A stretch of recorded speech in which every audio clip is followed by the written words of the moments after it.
to giving Breedlove and Sharman an extended look, and what you see from them? Just need a win, and also they were two guys that got opportunities they've been starving for on Saturday. Now Sharman's only one hitter, but both those guys threw the ball pretty well, and we're going to need them.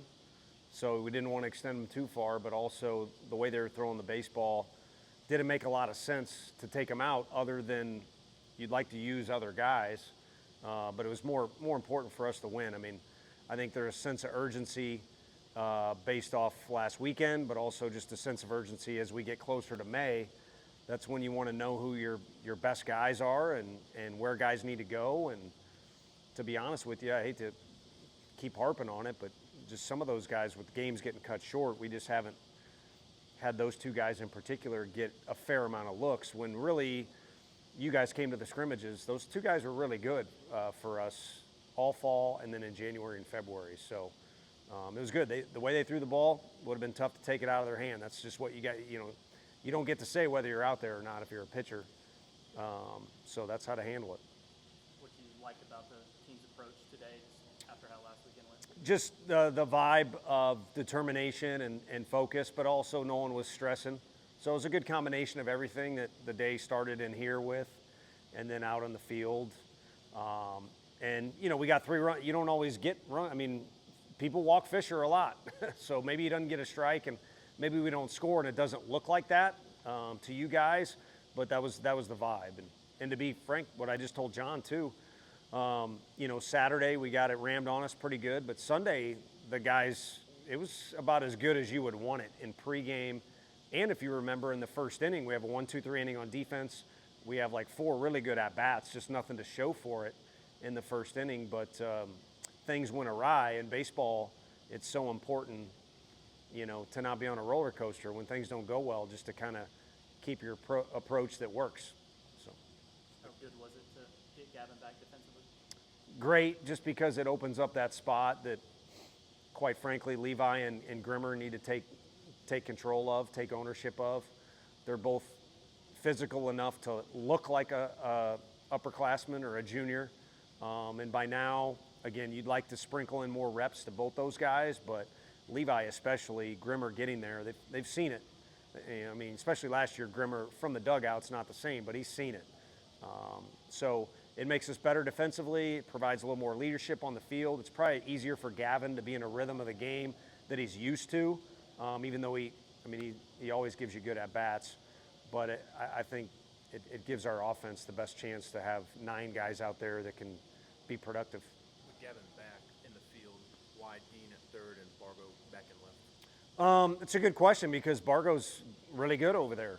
But I think it comes down to, for today, what we want to do is give Ariel action at shortstop and continue to get him at-bats. And, all he's done is do what we ask, whether it's moving the runner or take pitches in certain counts or be aggressive in certain situations. And so, offensively, he's held his own. I know he likes the game. He likes being out there and he's competitive. So he's salty if, it's not a double or a home run for himself, but it was more about Ariel. So I think it just depends on what combination we want to go with, who goes where. But at this point, I don't hear any of those guys making an excuse out of, well, I haven't got to spend 20 days in a row at this one spot.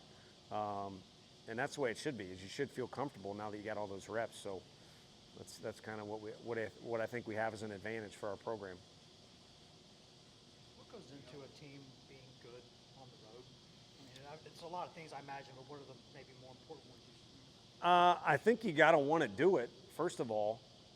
It's kind of like if you get the bunt signal, the first step one is wanting to do it and not fighting it, and your dad throwing a Gatorade bottle at the dugout because he's upset and things like that.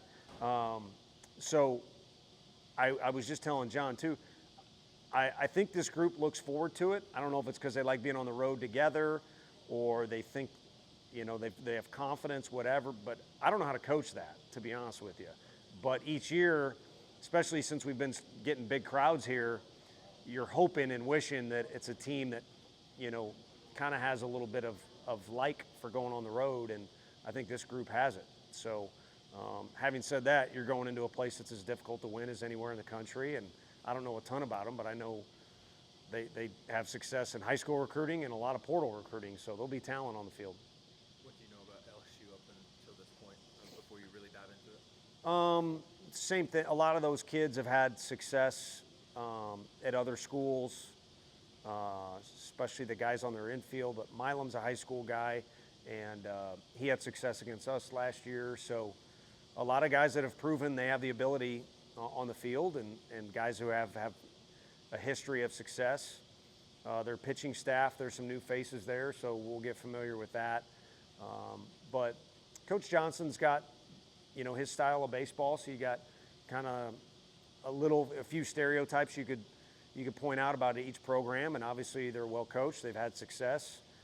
They've got their style they roll with. There's a certain environment when you go down there. When the bus pulls up, you can smell that there's pretty good cooking going on in the parking lot, but you don't get to eat any of it. So I don't know exactly what this team looks like, but you kind of got a general idea of what's going on. And when the game starts, especially this time of year, I think everybody's kind of got equal information, scouting report stuff. It's more about who executes and who plays better on that given day. How important are these midweeks to help reset for a big weekend? Well, I mean, it's nice. There's like some Listerine out there today. Get that bad taste out of your mouth from the weekend. Guys need reps.